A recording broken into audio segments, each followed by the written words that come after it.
এখন অর্থনীতির দুনিয়া। আকাশবাণী কলকাতা, গীতাঞ্জলি। শুরু হচ্ছে অর্থনীতির দুনিয়া।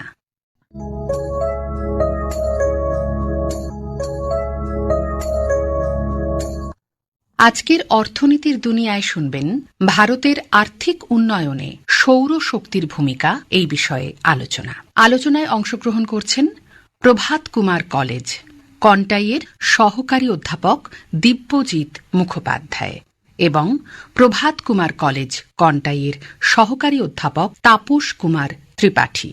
আজ শুনবেন আলোচনার প্রথম পর্ব। আলোচনা শুরুর প্রথমেই বলবো, বর্তমান সময়ে ভারতবর্ষে এই সৌরশক্তি বা সোলার এনার্জি তার একটা ব্যাপক গুরুত্ব রয়েছে।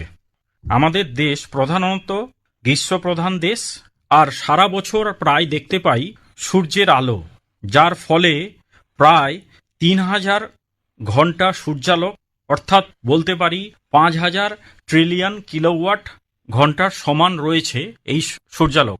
তাপসবাবু, আপনি হয়তো একমত হবেন যে ভারতবর্ষের রাজ্যগুলির মধ্যে রয়েছে প্রধানত অন্ধ্রপ্রদেশ, বিহার, গুজরাট, হরিয়ানা, মধ্যপ্রদেশ, মহারাষ্ট্র, উড়িষ্যা, পাঞ্জাব, রাজস্থান এবং পশ্চিমবঙ্গের মতো রাজ্যগুলি অবস্থানের কারণে সৌরশক্তি ব্যবহার করার প্রচুর সম্ভাবনা রয়েছে।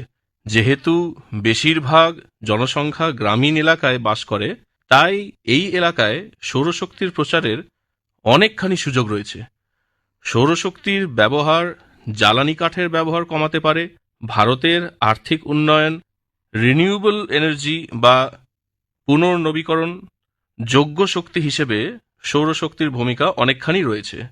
প্রধানত বাজারের প্রবণতা, সরকারি নীতি ও বিভিন্ন সরকারি অনুদান, চাকরির সুযোগ এবং বিনিয়োগের সুযোগ দেশবাসীর কাছে সৌরশক্তিকে অনেকখানি চিত্তাকর্ষক করে তুলেছে।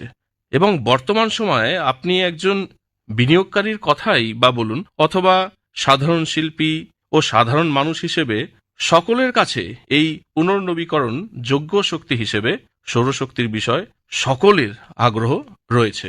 সৌরশক্তি আমাদের বিদ্যুৎ উৎপাদনের পদ্ধতিতে বিপ্লব ঘটাচ্ছে, জীবাশ্ম জ্বালানির একটি সাস্টেনেবল এবং পুনর্নবীকরণযোগ্য বিকল্প প্রদান করছে। ভারতে গত দশকে সৌরশক্তির ব্যবহার উল্লেখযোগ্যভাবে বৃদ্ধি পেয়েছে, যার পেছনে রয়েছে সরকারি উদ্যোগ, প্রযুক্তিগত অগ্রগতি এবং ক্রমবর্ধমান পরিবেশগত সচেতনতা। ভারতে সৌরশক্তির গতি প্রকৃতি সম্পর্কে অধ্যাপক ত্রিপাঠী আপনি যদি আলোচনা করেন, তাহলে আমার মনে হয় খুব সুবিধা হয়। প্রথমেই বললেন, বর্তমানে যে আমাদের ডেভেলপমেন্ট, তাকে অনেকখানি সাস্টেনেবল ডেভেলপমেন্টের দিকে আমরা নিয়ে যাচ্ছি, অর্থাৎ টেকসই উন্নয়ন। সেই দিক থেকে দেখতে গেলে ভারতবর্ষের সৌরশক্তির যে বৃদ্ধি, সেটা অনেকখানি গুরুত্বপূর্ণ। বর্তমানে আমাদের দেশে বিশ্বব্যাপী দ্রুততম, অর্থাৎ আমরা বলতে পারি ফাস্টেস্ট মার্কেট প্লেস হিসেবে ক্রমবর্ধমান সৌরশক্তির বাজারগুলির মধ্যে একটি প্রধান স্থান অধিকার করে রয়েছে আমাদের দেশ। ২০২৪ সাল নাগাদ দেশটি প্রায় ৬০ জিগাওয়াটেরও বেশি সৌরশক্তি উৎপাদন করবে। আমরা জানি ২০১৪ সালে এর লক্ষ্যমাত্রা ধার্য হয়েছিল প্রথমে ৩ জিগাওয়াট, কিন্তু পরবর্তীকালে এটা অনেকখানি চেঞ্জ হয়ে যায়। ভারত সরকারের প্রথমে Jawaharlal Nehru national solar mission এবং পরবর্তীকালে জাতীয় সৌর মিশন, তার লক্ষ্য ছিল